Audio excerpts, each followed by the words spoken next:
Bugun 31-oktyabr, ko'rib turganinglar, ramanalarimiz 20-sentyabrlarda ekilgan aylanmashalari. Mana ochiq daladagisi. Mana bularga mana orasini og'zini keng qilib ochib qo'yib, plyonka tortib qo'yganmiz. Bularga ham duga tiqib qo'yganmiz. Bu ob-havo ancha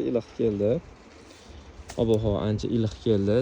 Qiruvli tushib, aniq keyin ham bunisiga vaqtliroq plyonka tortgan sababi bundan oldingi partiya ramellarimiz tugagan edi. Bularni tezlashtirish uchun ham plyonkali yopganmiz. Buni ko'rib turganinglardek, mana shu holatda 20-sentyabrda ekilgan. Bugun 31-oktyabr.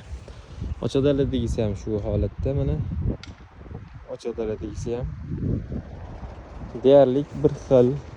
Plyonkadagisi sal rangi yaltiroqroq turibdi, plyonkani tagida bo'lgan hisobiga. Ochiqdagisi to'qroq, qoramtirroq, mana shunaqa bo'lib turibdi. Chopiq ham qilinmadi, o'toq ham qilinmadi. Stomp bilan hal qildik. O'zi kuzda unaqa ko'p o't chiqmaydi. Yozda bitta stomp bilan hal qilib bo'lmayapti. Kuzda zo'r bo'lyapti. Kuzda yetishtirish yaxshi. O'tga ham chiqadi. Chopiq ham qilmaysiz, mana shunaqa. Chopiq ham qilinmagan, o'toq ham qilinmagan. Shunday bo'lyapti o'zi, alhamdulillah, yaxshi. Stomp bilan hal qilib yuborsanglar bo'ladi shunaqa. Shu holatda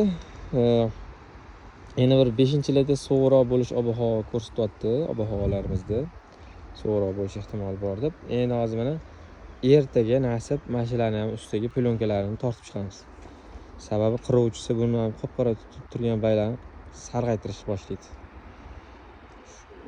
Yopib tashlamasak, hamma yog'ini ham yopib tashlamasak ham ustiga mana shunaqa og'izlarini ochib bo'lsa ham ustiga plyonka tortib qo'yamiz. Qirov plyonkaga tushadi va menga tushmaydi. Hali unaqa ish boshlanib ketgan joyi yo'q. Mana shu noyabr qirovlarida aniq qolsa, xudo xolasa buni ham shu noyabr oylarida inshaalloh sotamiz. Hali mana shu holatda mana.